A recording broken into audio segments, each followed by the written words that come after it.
My name is Brian. I'll be your furniture repair technician. Today, I'll show you how to rebuild a part from scratch.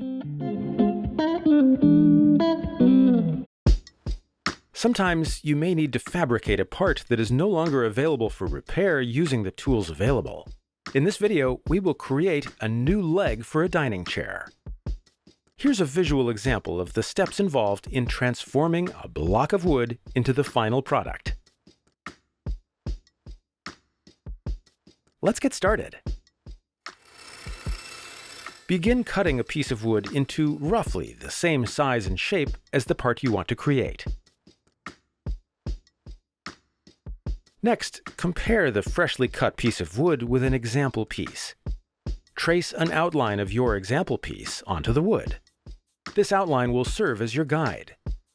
Return to the saw and cut the piece outside the outline you traced. We want to leave some extra material for when we sand the piece later.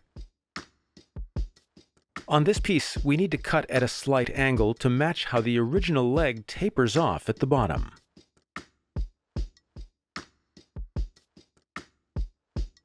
Now we move over to the belt sander.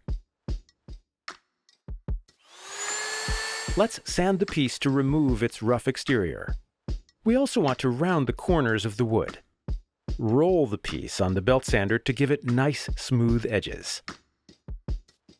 Once we've sanded the piece, compare it to the original. Our original leg is shorter than our new leg, so we will go back to the saw to shorten it. Repeat this process of cutting, sanding, and comparing until the new piece matches the shape and size of the original part. Finally, the original leg has a groove on just one of the sides where the mounting hardware attaches. To do this, we're going to measure the area and then create the groove using a sander.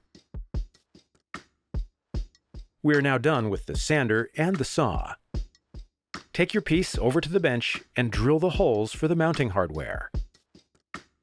That completes the woodworking portion of the process, and now we move on to paint.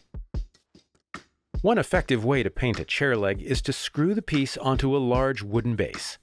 Note that this technique may vary depending on the part you're creating. Bring the piece into a well-ventilated area where you will be doing your work. Give the piece a quick sand with sandpaper. Use an air compressor or clean cloth to wipe away any sawdust and debris.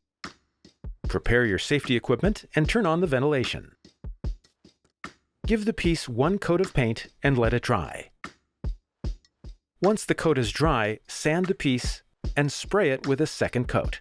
Repeat this process until you've achieved the desired coverage. After the final coat of paint, sand the piece again and apply a clear coat finish to seal the paint. You may also require multiple layers of clear coat to achieve the desired gloss and smoothness of the original part. The process is complete once you've achieved a similar finish and it's dry. That's how you rebuild a part from scratch. Thank you for watching, and enjoy your furniture.